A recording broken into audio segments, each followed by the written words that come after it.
आज आपल्या श्री सिद्धेश्वराच्या नगरीमध्ये गेल्या 17 ते 18 वर्षापासून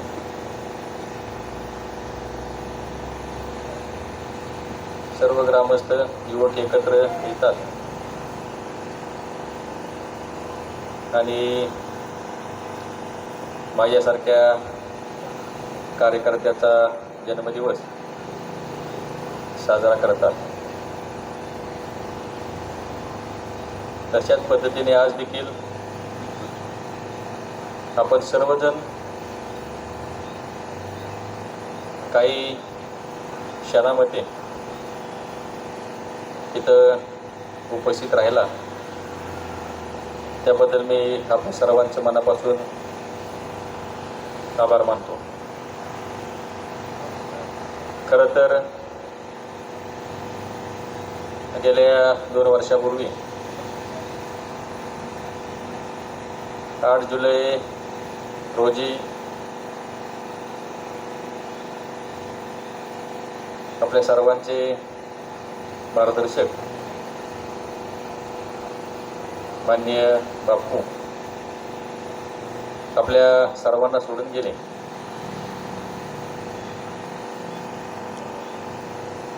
त्या 2 वर्षाच्या काळामध्ये अनेक आपल्या या राज्यातील देशातील लोक आपल्या गावचे ज्येष्ठ असतील, काही युवक असतील, सहकारी आपल्या या परिसरातील सोडून गेले. खरं तर या महामारीच्या संकटामध्ये 2 वर्ष आपण रोज जगत होतो आणि रोज मृत्युमुखी पडत होतो. अशा परिस्थितीमध्ये नेहमीच आपण सर्वांना एकमेकांना धीर देत आजपर्यंत तिथपर्यंत आलो. आज खरं तर अभिजित असेल, रोहित असेल, हे घरी आले असताना सांगितलं की गेल्या वर्षी आपण बापूंचा वर्षभर दुखवटा पाळल्यामुळे आपण जन्मदिवस साजरा केला नाही, परंतु आज कमीत कमी केक कापण्याचा कार्यक्रम घेऊ.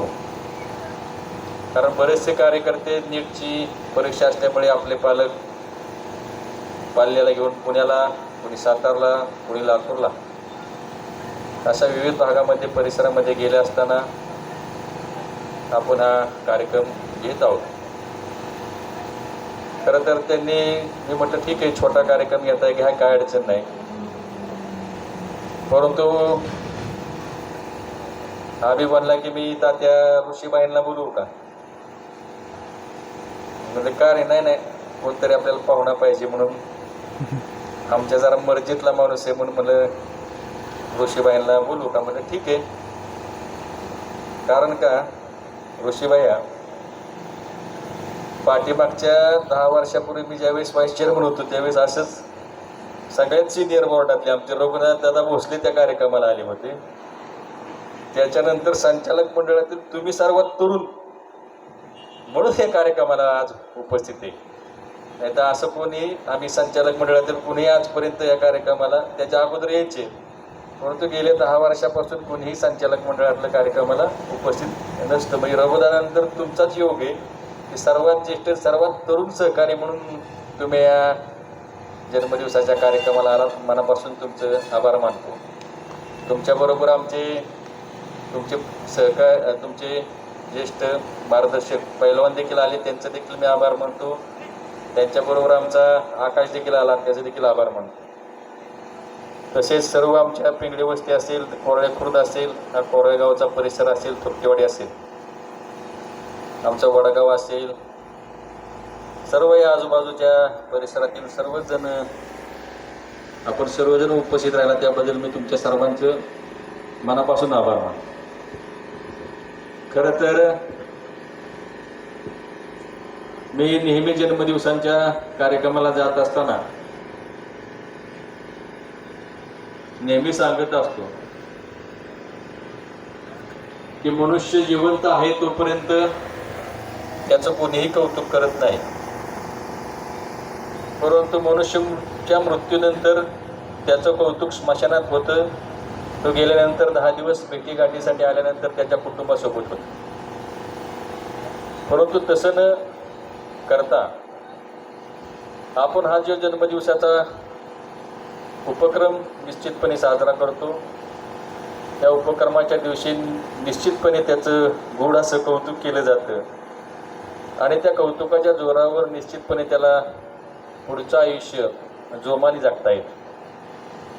खरं तर आपल्या घरातील सिनियर मंडळी असतील, ज्येष्ठ मंडळी असतील, त्यांचे देखील आपण कार्यक्रम केले पाहिजेत. खरं तर मला हे बाह्य का सांगावंच वाटतं, मी बापूला सहज म्हणलं होतं की बापू आपण 75चा कार्यक्रम साजरा करू, पण बापू म्हणले अरे काय गरज आहे का इतक्या लवकर, मी काही लवकर आहे पुढं बघू. परंतु 19 वर्षी बापू जात असताना ती उणीव मला निश्चितपणे ती भासली की बापू जिवंत असताना आपण त्यांचं कुठेही कौतुक करू शकलो नाही, मग त्याला मोठा कार्यक्रम घेऊ शकलो नाही. त्याचं नेहमी मला माझ्या आजही मनाला खंत वाटत असते. म्हणून मी निश्चितपणे जेवढे पण सिनियर मंडळी त्यांच्या निश्चितपणे कार्यक्रमाला जात असतो. लोकांना वाटतं की सुनील तात्या कशासाठी जात असतात. निश्चितपणे आमच्या काही कार्यकर्त्यांच्या भावना दुखवत असतात, परंतु माझं मत आहे की आपण त्या गावामध्ये एकमेकांमध्ये राहत असतो, परिसरामध्ये एकामध्ये राहत असतो. शेवटी राजकीय आपले मतभेद वेगळे असतात, नाही तर आपण शुभ कार्यात जास्त असतो, दुःखद घटनेमध्ये एकमेकांच्यात जात असतो. मग त्याच्या आनंदाच्या क्षणी आपण का त्याच्या कार्यक्रमाला जायचं नाही किंवा त्याला शुभेच्छा द्यायच्या नाहीत. बरेचसे प्रसंग असे माझ्या आयुष्यामध्ये येतात की निमंत्रणं मिळतात, परंतु राजकारणाला जास्त मी महत्त्व न देता एक समाजकारण जे बापूंनी आमच्यावर संस्कार घडवलेत, निश्चितपणे त्याचं मी त्या ठिकाणी त्या पाठबळाचा उपयोग करून जात असतो.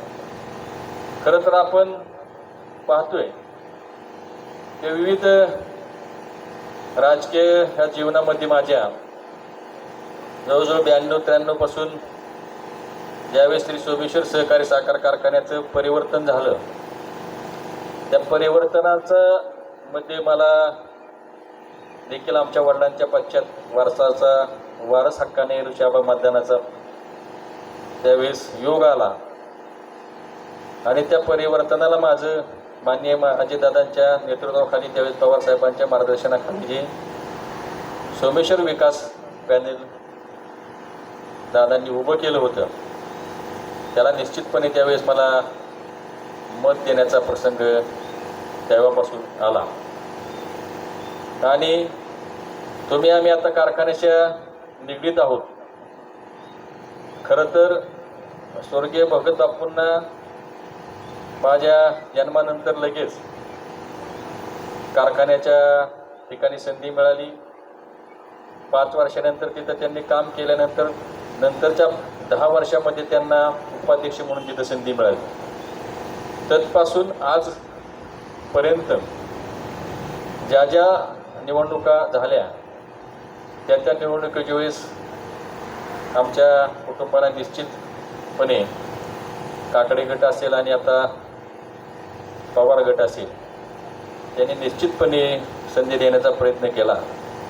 त्यांनी तर संधी दिलीच, परंतु निश्चितपणे या गट नंबर 4 असेल, कोराळे बुद्रुक, कोराळे खुर्द, लाटशी रचनेसारखा परिसर असेल, ते पार रांजणगाव, जळगाव, कारकेलपर्यंतचा हा परिसर असेल, निश्चितपणे त्यांनी आमच्या पाठीमागं खंबीरपणे उभं राहण्याचा प्रयत्न केला. आज आपण पाहतोय की भैया तुम्ही जरी म्हणत असला की मला खात्रीनं उमेदवारी मिळाली, परंतु आदरणीय दादांनी सभेमध्ये सांगितलं की सुनीलला उमेदवारी देत असताना निश्चितपणे मी भगत बापू नाही त्याचा विचार केला आणि त्या विचाराच्या जोरावर मला खरं तर उमेदवारी दिली. परंतु आपण म्हणतो की आपल्याला संधी मिळत असते. कधी कधी आपल्या घरातील कुटुंबातील कर्तृत्ववान पिढ्यांनी पैसा नसेलही कमवलेला, परंतु पैशापेक्षाही मोठी माणसं जी असतात ती कमवलेली असतात. त्यांच्या जोरावर निश्चितपणे ते आपल्याला वेळप्रसंगी आशीर्वाद देत असतात. आज आपण पाहतोय की आबा आपण पहिल्या गटाचा निकाल लागला, दुसऱ्या गटाचा निकाल लागला, तिसऱ्या गटाचा निकाल लागला, त्यावेळेस पहिला नंबर कोणाचा येणार म्हणून मताधिक्याचा विजयी तर पॅनल होणार होतं, परंतु मताधिक्याचा कोणाचा पहिला नंबर याचे चर्चा होती. कार्यकर्त्यांमध्ये पैजा लागलेल्या होत्या, परंतु आमच्या कार्यकर्त्यांमध्ये तशी कधी भावना नव्हती की पुढं काय घडू शकतं, काय होऊ शकतं. परंतु दवयुग असेल, स्वर्गीय बापूंचे आशीर्वाद असतील आणि त्या दिवशीचं दादांचं मार्गदर्शन असेल, निश्चितपणे आपल्याला सर्वसाधारण या जागेमध्ये सर्वाधिक मतं जनरलच्या जागेमधून देण्याचा खुर्ची घ्या सर, राजू सर, त्यांना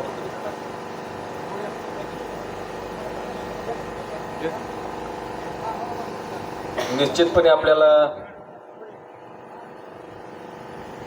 सर्वाधिक मतं देण्याचं काम या परिसराने भागाने दिलं आणि उच्चांकी मताने जवळजवळ 90%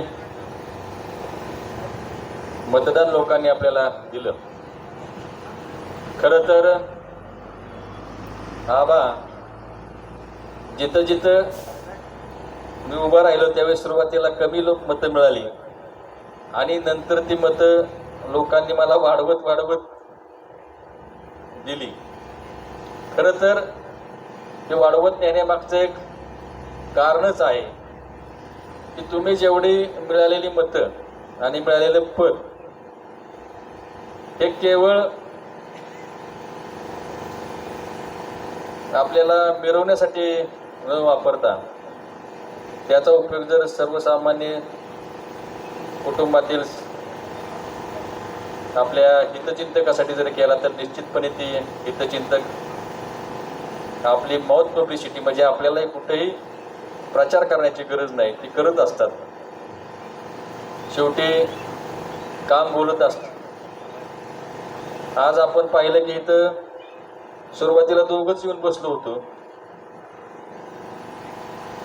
नंतर कार्यकर्ते जमवू लागले. परंतु असं कुठं होतं की कार्यकर्ते जमतात, नेते कार्यकर्त्यांना वाट बघायला होत्या. तसं आपण न करता आपण म्हणलं चला जमतेल तेवढे जमतेल आपलं कार्यक्रम चालू करू. बघता बघता जसं समजेल तसं ही आमची पद्धत आहे. आम्ही कुणालाही निमंत्रण देत नाही, कार्यकर्ते आपले नुसते पोस्ट करतात. सर्व कार्यकर्त्यांना माहिती की नेहमीप्रमाणे आपल्याला ह्या ग्राउंडवर जमायचं, या परिसरामध्ये जमायचं आणि ते जमत असतात.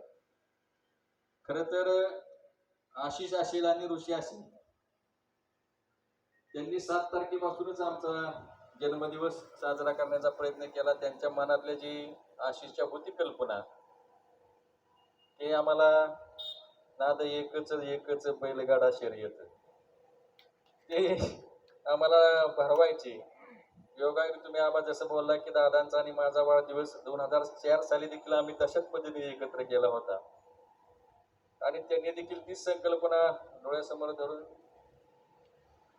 बैलगाडा स्पर्धा भरवण्याचा प्रयत्न केला.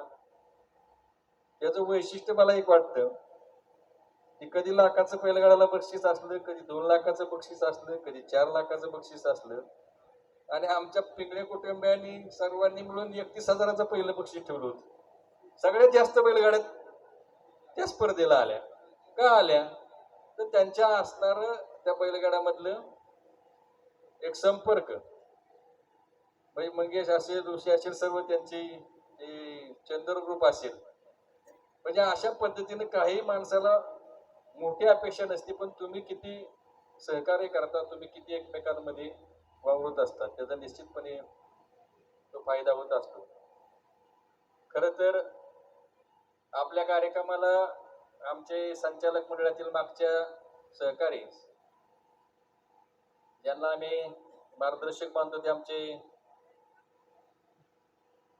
संग्रामराजे निंबाळकर यांचे देखील सुपुत्राज राजेश्वर राजे हे कार्यक्रमाला उपस्थित आहेत. त्यांचे देखील मी आभार मानतो. खरं तर विषय आबा, त्यांच्याकडे मी घरी जायचो, कधीही ते 1 मिनिटाच्या पुढे माझ्याबरोबर बोलले नाहीत आणि अजून पण 1 मिनिटाच्या पुढे कधी बोलत नाहीत. परंतु नेहमी मला वाटायचं की वहिनी एवढ्या धडाडीच्या कार्यकर्त्या आहेत, राजे एवढे धडाडीचे कार्यकर्ते आहेत, मग राजेश्वर राजे असं कसं काय? त्यांचं म्हणजे पुण्याची गँग किंवा कुठला उद्योग व्यवसाय अशात ते मंत्रमुग्ध.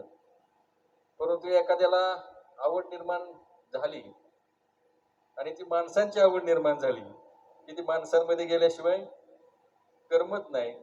मी ज्या वेळेस आता घरी जातो त्यावेळेस वहिनी साहेब असतील, राजे साहेब असतील, ते सांगतात की मी विचारतो राजेश्वराजे कुठे गेलेतात.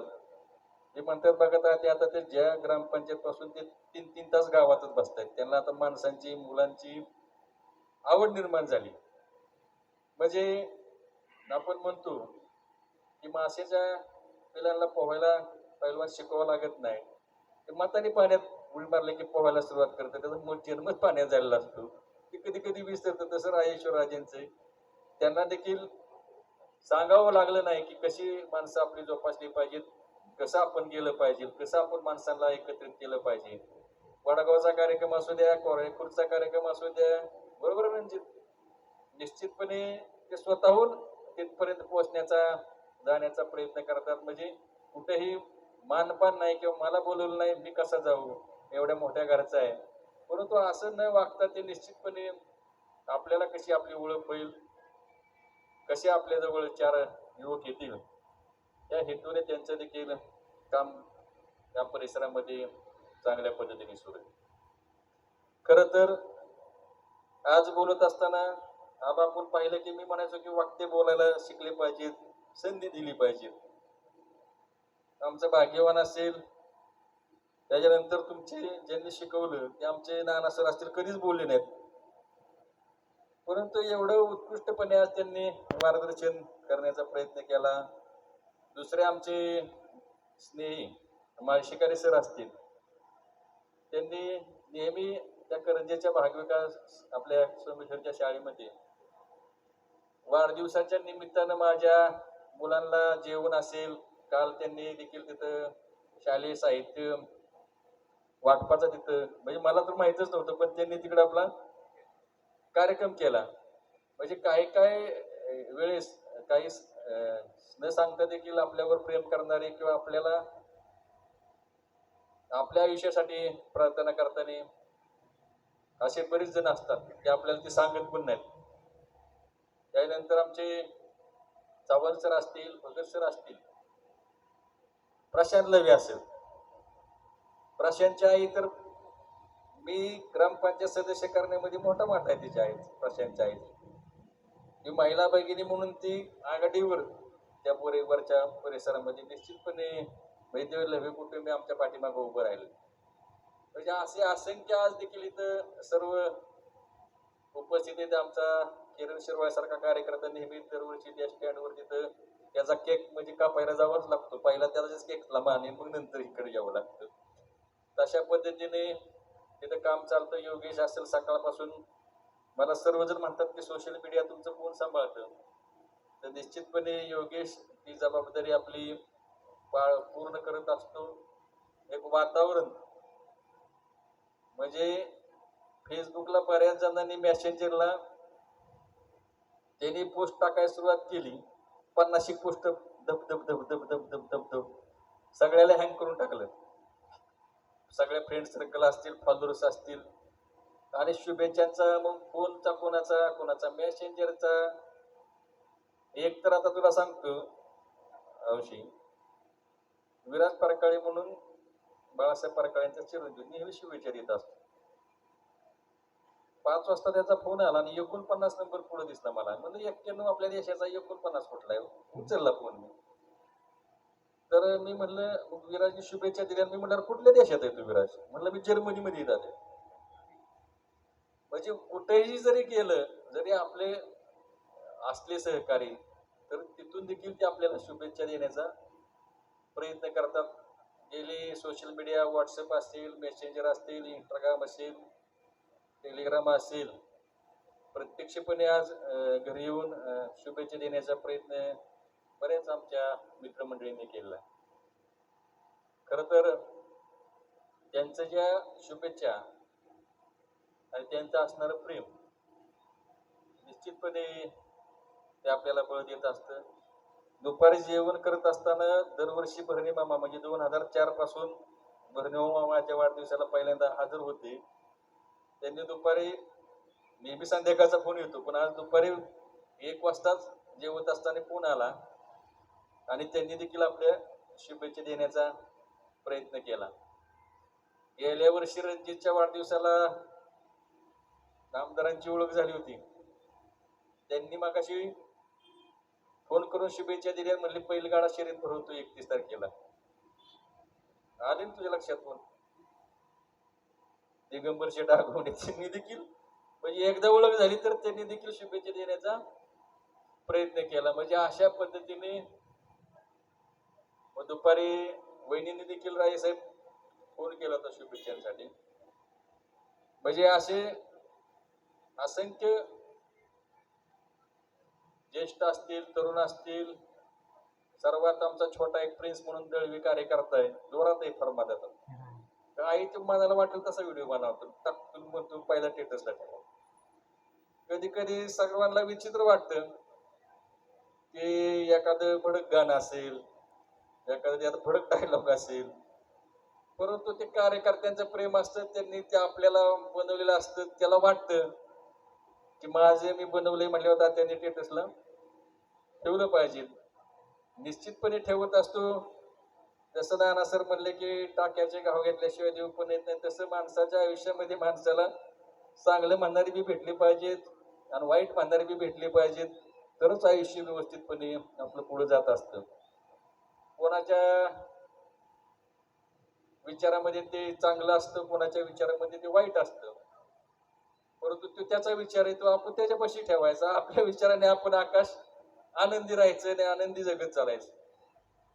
खरं तर काहींचं म्हणणं असतं तुम्ही तिकडे जाऊ नका, इकडे जा, इकडच्यांचं म्हणणं असतं इकडे जा, तिकडे जाऊ नका. परंतु त्यांचं जर सगळंच आपण ऐकत बसलो तर सर्कशी मधला विदेशक आपण होऊ आणि ते हसू आपलं होऊ शकतं. तसं न वागता जे आपल्याला आपल्या मनाला आपल्या विचारांना जे वाटते की बाबा आपण व्यवस्थित राहावं, व्यवस्थित राहत असताना मी पहिल्यापासूनच माझं मत आहे की आपल्यामुळं कोणालाही त्रास होऊ नये असं आपण राहावं. बाकी तो त्याचा प्रश्न आहे आणि आपला तो आनंद आहे.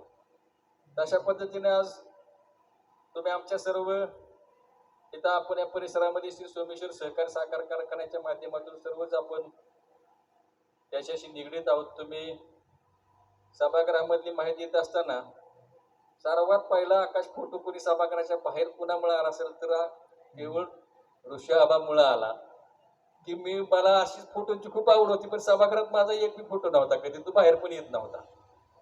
परंतु पलीकडच्या बाजूने आबानी बसून फोटो काढला आणि तो नेमका विषय शेतकऱ्यांच्या प्रश्नाच्या विषयीत होता आणि मी मोठ्या आवेशात आपला प्रश्न मांडत होतो. तो तसाच त्यांनी फोटो काढला आणि तो फोटो आम्ही बाहेर व्हायरल केला.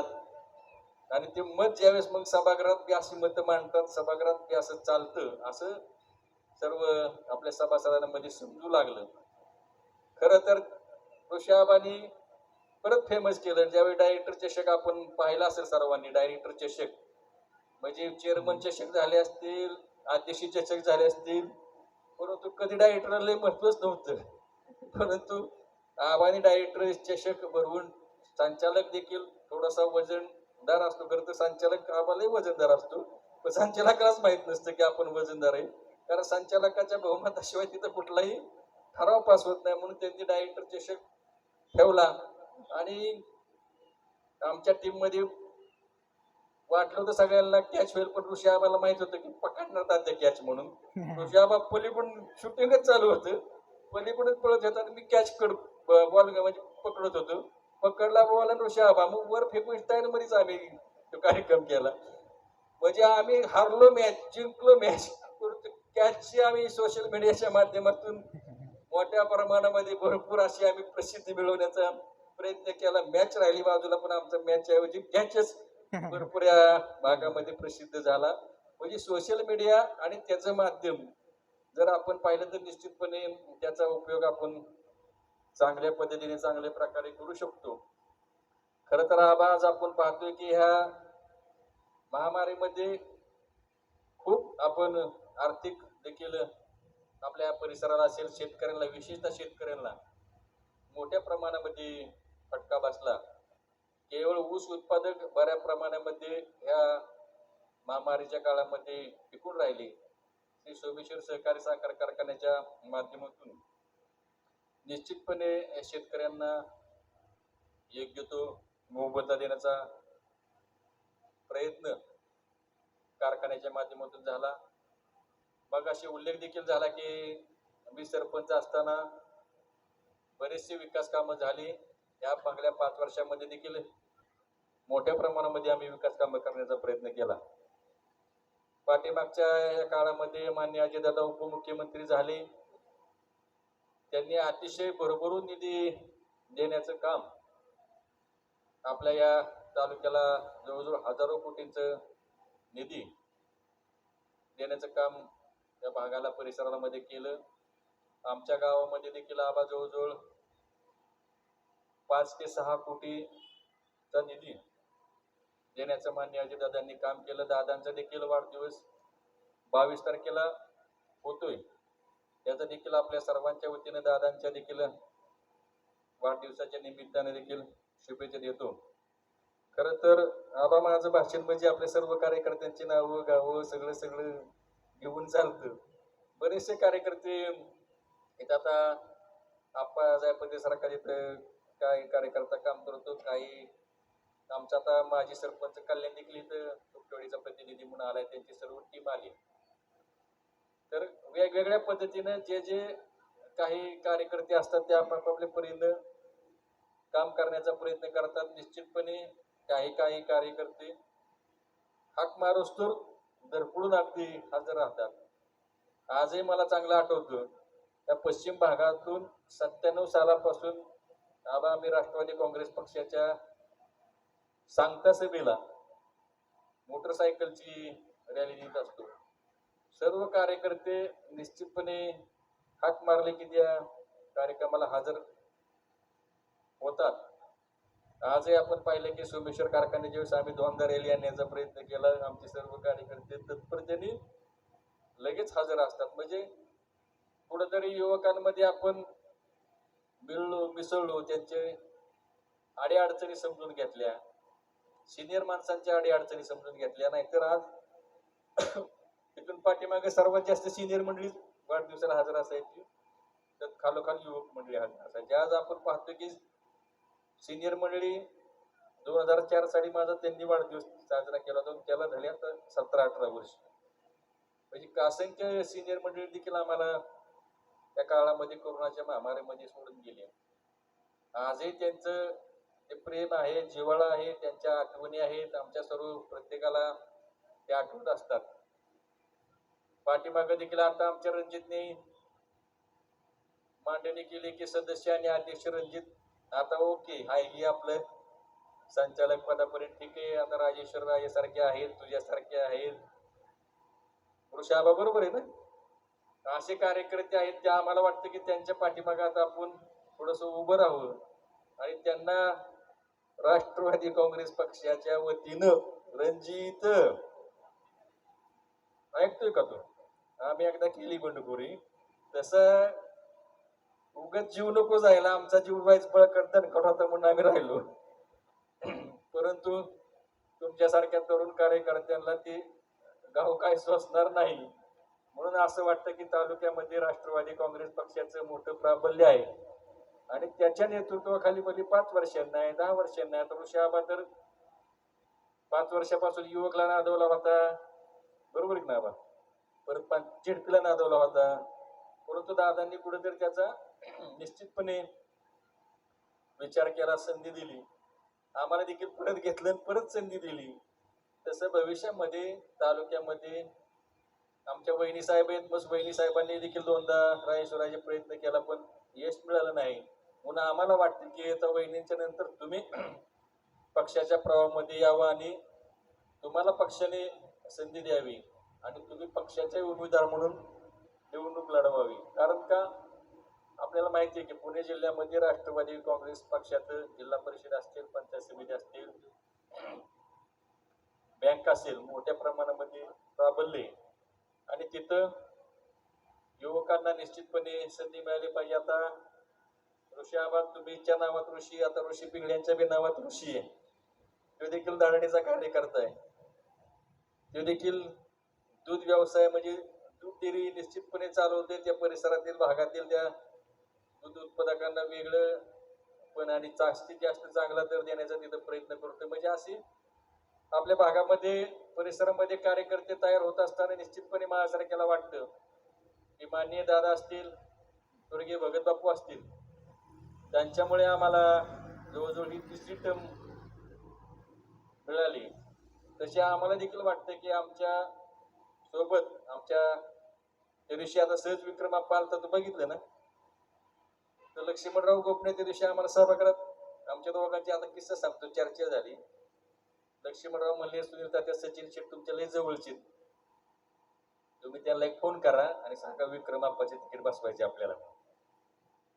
तिथून आम्ही फोन केला परवा 3 दिवसापूर्वी सभा आपल्या मीटिंग दिवशी 13 तारखेला. मग त्यांना मी विनंती केली की बाबा सचिन शेट तुम्ही थोडस त्यांना मदत करा. साहेब म्हणजे करू, काही अडचण नाही म्हणजे बोलतो मी दादांना. विक्रम आप्पांनी फोन नाही केला, सचिन शेटने मला फोन केला आणि म्हणले की तुमचं काम केलंय बरं का मी तात्या. म्हणलं ओके धन्यवाद. आता आम्हाला उत्सुकता होती जरा कोरड्याला बी मिळलं तर बरं होईल. तुम्ही म्हणलं शेट कोरड्यात तर कोणाचं बसलंय का? मला म्हटलं तुम्ही कुणाची मागणी केली? आता म्हणलं आपलीच चूक झाली, आपण विक्रम बसल्याची मागणी केली. हो म्हणले, मग तुमचं झालंय की, म्हणले तुम्ही कशाला बाकीचं काय बघताय.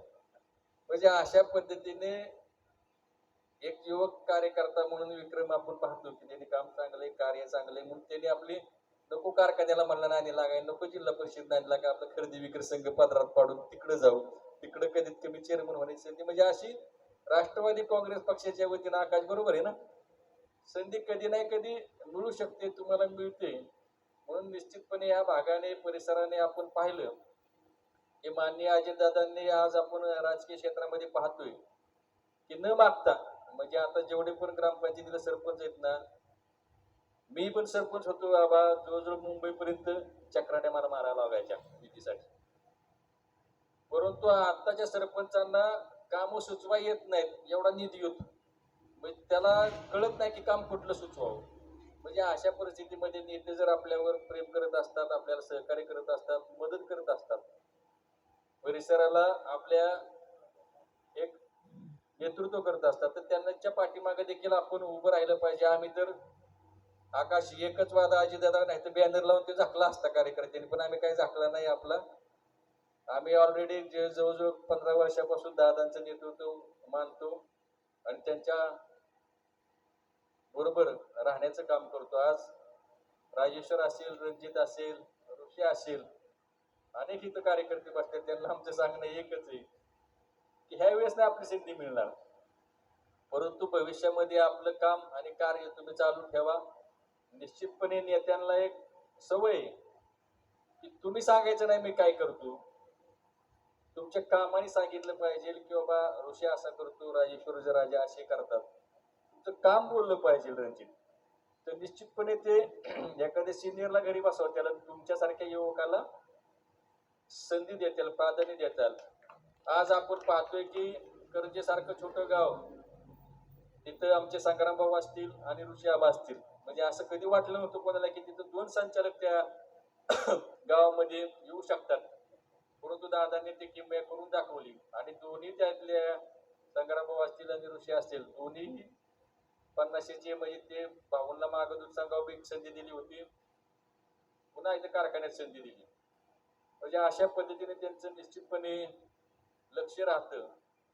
म्हणून आता आपण पाहतोय की ओबीसीचं आरक्षण नसतं तर राजेश आता ही निवडणूक आपल्या सुरू झाल्या असत्या.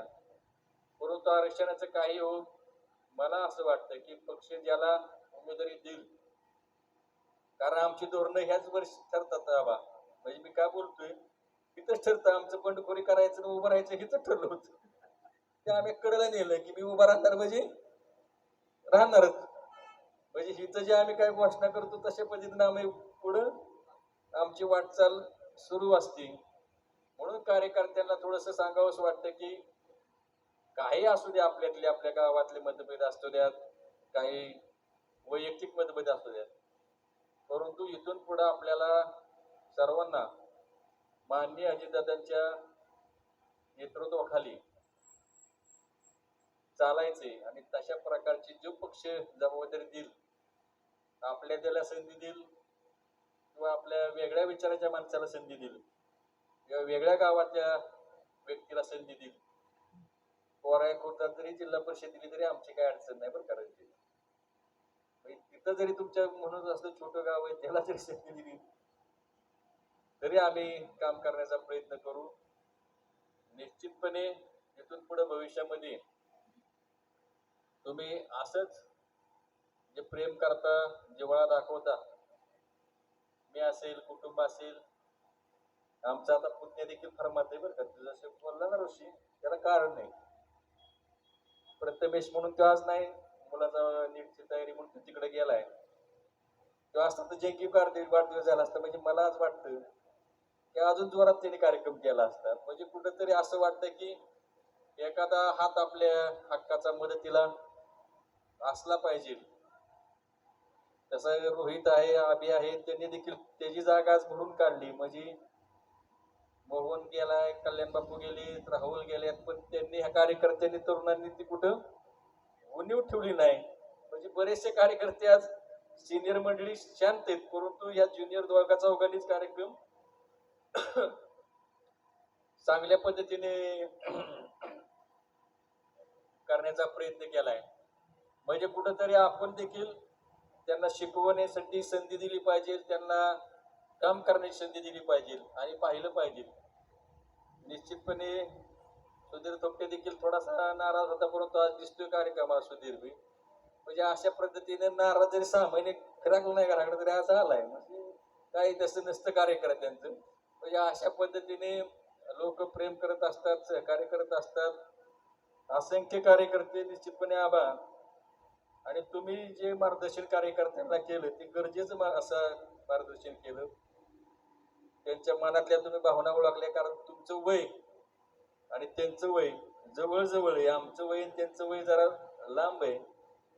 मग अशी सहज तुम्ही म्हणत होता की पांढरे कपडे चांगले दिसतात, पण मुलांच्यात मुलांसारखे रंगीत कपडे घातल्यावर जरा मुलांना वाटतं की आपल्यातलेच कोणतरी आहेत. म्हणून थोडेसे या कोरोनाच्या काळामध्ये गेले 2 वर्ष आपले सब रंगीत, सब कुछ रंगीत, म्हणजे पांढरे कपडे घालून घालून कंटाळलो होतो. म्हणून रंगीत फोटो, रंगीत कपडे घालून आवर्जून फोटोग्राफी, फोटोशूट आपण मी करत होतो. परंतु आबांचं म्हणणं आलं, बऱ्याच कार्यकर्त्यांचं म्हणणं आलं की बाबा तुम्हाला हीच कपडे शोभून दिसतात, पण पांढरे कपडे घातली की अंगात खुरखुरीत द्यावा. मग ती वेगळीच मस्ती असते जरा. पण कुठेतरी नको म्हणलं झेडपीच्या पुरता मस्ती यायला. कुठेतरी आपण थांबलं पाहिजे, नवीन कार्यकर्त्याला संधी दिली पाहिजे. कार्यकर्ते मला म्हणतात, म्हणजे आता 2च मिनिटं घेतो की तात्या आपण झेडपीची तयारी करू, झेडपीची मागणी करू. मग त्यांना मी म्हणावं लागतं, मग आपल्याला कारखान्याला संधी दिली ना देत त्यांनी. आता पुन्हा एकदा चूक केली तरी संधी दिली, पुन्हा एकदा तशीच चूक काय आपल्याला करायची नाही. नेते ज्यांना उमेदवारी देतील त्यांच्याबरोबर आपण राहू. कुठंतरी जसं मला आज सकाळपासून शुभेच्छा आहेत की सोमेश्वर साखर कारखान्याचं चेअरमन पण मिळो, तशा पद्धतीने आपण थोडीशी मिळेल, नाही तर नाही मिळेल तो भाग वेगळा आहे. परंतु तशा पद्धतीने आपण आपलं पक्षाच्या दृष्टीनं थोडस कामकाज करू, काम करू. निश्चितपणे जे जे तुमचे शेतकऱ्यांचे प्रश्न आहेत, ऋषाबांना माहिती आहे की राज्याचे आपले देशाचे कृषी मंत्री, माजी कृषी मंत्री पवार साहेब आले होते आणि त्यांच्या समोर देखील मी FRPच्या त्या तुकड्यांचा प्रश्न प्रभावीपणे मांडला होता आणि पवार साहेबांनी त्याच्यावर माझं मत मला विचारलं होतं समोरासमोर फेस टू फेस. मी माझं मत ते सांगितलं की एकाच हप्त्यात दिली पाहिजे साहेब. म्हणजे तिथं मी माझं मत काय साहेब विचारतात म्हणून बदललं नाही की दिलीच पाहिजे या मताशी मी त्या दिवशी देखील ठाम राहिलो. म्हणजे सभागृहामध्ये तुमचे काही प्रश्न असतील, काही विषय असतील. आता आपण पाहतोय की 15/6 आपण लागवड प्रोग्राम केला. म्हणजे तुमच्या म्हणण्यानुसारच आपण तो प्रोग्राम बदलला. म्हणजे अशा पद्धतीने इथे देखील सभागृहामध्ये आपण काम करण्याचा प्रयत्न करतो. ऋषाबा असतील, तिथं आता नवीन संचालक मंडळामध्ये आमचे अभि काकडे असतील, प्रवीण कांबळे असतील, आमचं रणजित मोरे असेल, माहुरकर असतील, जितूभाऊ निगडे असतील, त्या अशी जवळजवळ मी पुरुषोत्तम दादा आणि राजवर्धन दादा सोडलो तर सगळी ही नवीन टीम आहे. परंतु ती नवीन नाही तर निश्चितपणे ती अभ्यास करत असते, आम्हाला माहिती विचारत असते, आम्हाला प्रश्न विचारत असते, अधिकाऱ्यांना प्रश्न विचारत असते, माहिती घेत असते. निश्चितपणे ती सर्व टीम नवीन असणारी तिथं काम करते. आम्हाला देखील बरं वाटतं की चला या सभागृहामध्ये माननीय अजितदादांनी जी संचालक म्हणून निवड केली त्यांनी ते आपलं प्रामाणिकपणे चोखपणे काम करण्याचा प्रयत्न करते. मला एकदा असेच बाबा माग घोटाळा कारखान्याचा जरा चुकीच्या पद्धतीने झाला होता.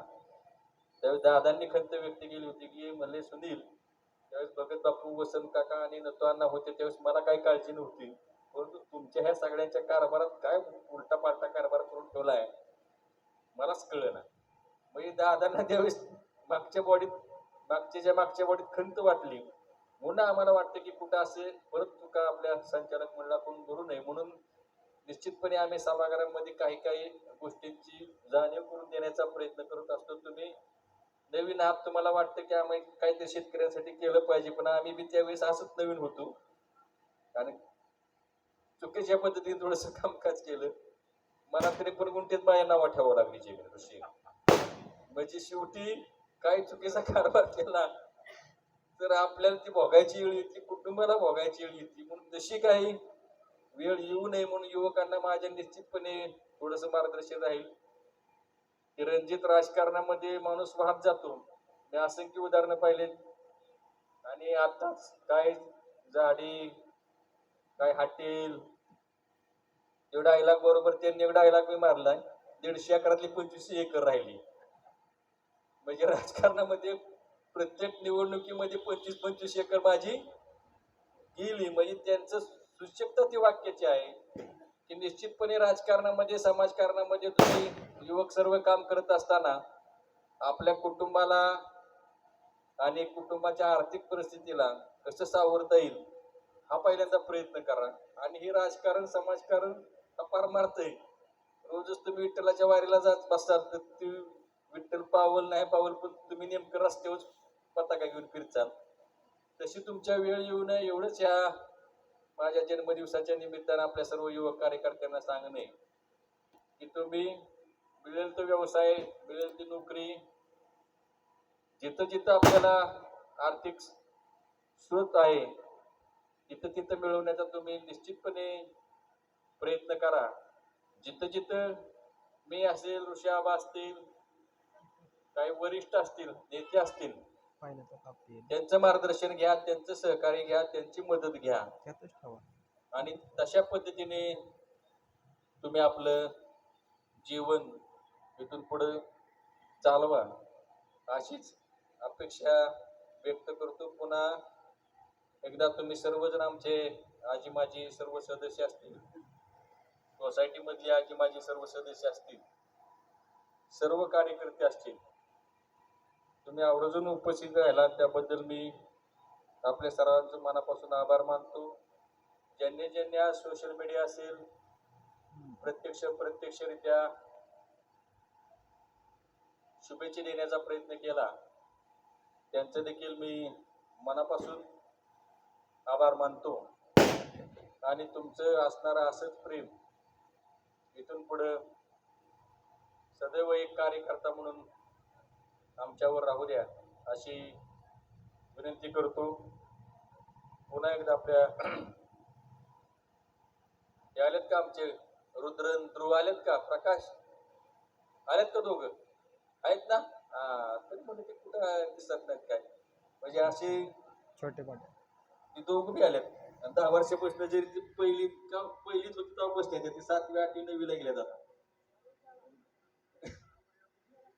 म्हणजे असे कार्यकर्ते इथं हजर आहेत.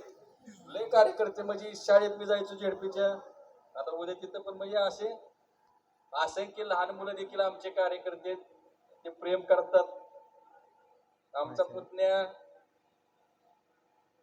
अर्जुन आहे का, अर्जुन मुंडरे आहे का, सकाळपासून आलेले पाहुण्यांचा पाहुणचार चहा पाणी सगळं ओके करतोय. म्हणजे त्याला आतापासूनच सवय. म्हणजे त्याचं देखील नाव घेतलं पाहिजे, नाही तर म्हणणार त्या भाषणात तुम्ही माझं नाव घेतलं नाही. म्हणजे असा असणारा अर्जुन, एक घरातल्या सर्वांना आपली शिस्त लागली पाहिजे, आलेल्याचा पाहुणचार केला पाहिजे. म्हणजे त्या अर्जुनकडे आल्यानंतर सगळ्यांना वाटतं की याला लहान मुलाला कसं काय सांगतात काम, पण त्याला लहानपणापासून जर का चांगलं वळण असलं आबा, निश्चितपणे आपल्या कुटुंबातल्या व्यक्तीला आपण वळण लावण्याचा प्रयत्न केला पाहिजे. तसा हा अर्जुन आणि बापूंचा आमचा मुन्या, त्याला बापू मुन्या म्हणायचे म्हणून आम्ही मुंड्यात म्हणतो सगळी. त्याचं देखील आहे तुझा आभार बरं का अर्जुन. आज सर्वांना व्यवस्थित चहा पाणी जेवण व्यवस्थित सर्वांचं आपलं त्यांनी केलं.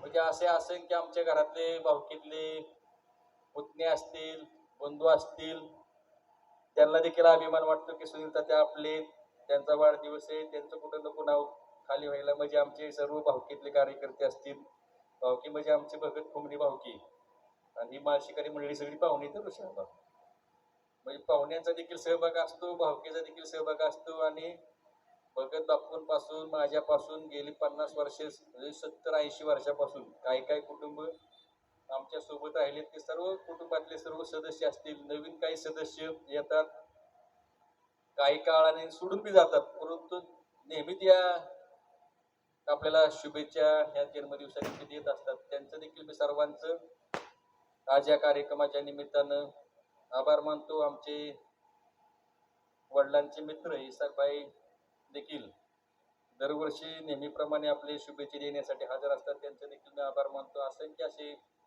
सर्व आमचे घरातली माणसं हजर आहेत. त्यांना तुम्ही ऋषीबाया, तुम्ही भाऊभाऊ म्हणजे असं कोणी येत नाही बरं का, मी आज मी सांगतो.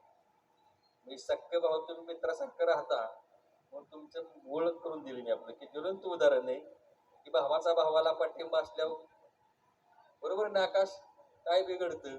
तसं ऋषी आबाच्या बाबतीत आहे की काही जरी केलं तर पैलवान खंबराट आहे, तसं पैलवानांनी चोख जबाबदारी ते करतात. शिवाय दादा देखील त्यांना निश्चितपणे वडील जरी असले तरी मित्राप्रमाणे ते सहकार्य करतात. म्हणजे अशा पद्धतीने हे गायकवाड कुटुंबाने तुम्ही आज आमच्या रघुदानानंतर एकदा अशीच चर्चा झाली होती. ऋषाबा सांगतो, कार्यकर्ते म्हणले की सुनील तात्यांचा वाढदिवस म्हणजे पाऊस काळ सुरू होतो, मग रघुदादा म्हणले त्यांना दुष्काळात घेऊन वाढदिवस घाला. म्हणजे असा विरोधी शॉट दादांनी त्यावेळेस टाकला. म्हणजे तो आणि शिवाय काही काही कार्यकर्त्यांनी वाघाचा असा फोटो तर माझा फोटो टाकला होता. त्याला कार्यकर्त्याला म्हणजे त्याला नका सारखी ढडकाळी मारायला होती. म्हणजे असे रघुदादा परकडपणे त्यांच्या निश्चितपणे किंवा आमचे चांगले मित्र आम्ही जात असतो, त्यांनी देखील शुभेच्छा दिल्या. मनापासून सर्व कार्यकर्त्यांनी शुभेच्छा दिल्या, त्यांचं मनापासून मी आभार मानतो. आणि माझं लांबलेलं मनोगत इथेच थांबवतो. जय हिंद, जय महाराष्ट्र.